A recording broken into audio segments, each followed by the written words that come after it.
നമുക്കൊക്കെ അറിയാം, നിതിൻ രാജ് എന്ന് പറയുന്ന കുട്ടി ഈ അഞ്ചരക്കണ്ടി മെഡിക്കൽ കോളേജിൽ വെച്ച് ആത്മഹത്യ ചെയ്തതിന് ശേഷം ഇന്ന് ആ കുട്ടിയുടെ 16ാമത്തെ ദിവസമാണ്. ഏതായാലും ആ കുടുംബത്തിൻ്റെയും അതുപോലെ തന്നെ ആ കുട്ടിയെ സ്നേഹിക്കുന്ന അല്ലെങ്കിൽ നമ്മുടെ കേരളത്തിലെ ജാതിക്കെതിരായി ചിന്തിക്കുന്ന മുഴുവൻ ആളുകളുടെ ഒരു വികാരമായിരുന്നു. അതിന് കാരണക്കാരായ ആളുകളെ നിയമത്തിന് മുമ്പിൽ കൊണ്ടുവരാനും കോടതിയിൽ പ്രോസിക്യൂഷന് വേണ്ടി കേസ് നടത്തുക എന്നുള്ളത്.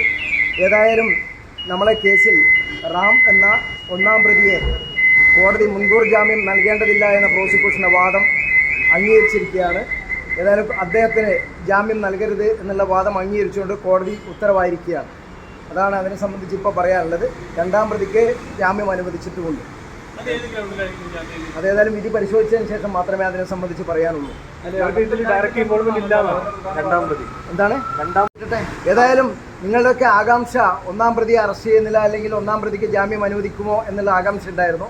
ഏതായാലും എല്ലാവരുടെയും പൊതുജനങ്ങളുടെ മുഴുവൻ ആളുകളുടെയും അഭിപ്രായം അങ്ങനെയായിരുന്നു.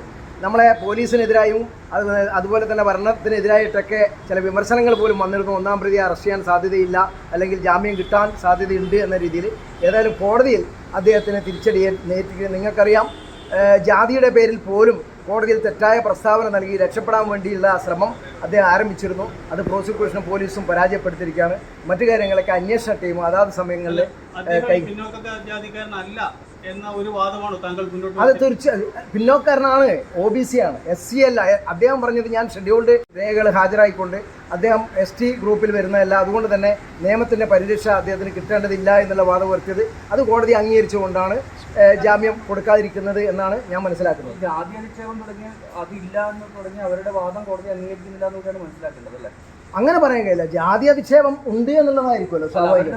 അവരുടെ വാദം അവരുടെ വാദം ഞങ്ങൾ ജാതി അധിക്ഷേപം നടത്തിയിട്ടില്ല എന്ന അവരുടെ വാദം കോടതി അംഗീകരിക്കാൻ സാധ്യതയില്ല. അതുകൊണ്ടാണ് അദ്ദേഹത്തിനെതിരായി വിധി പറഞ്ഞിട്ടുള്ളത്.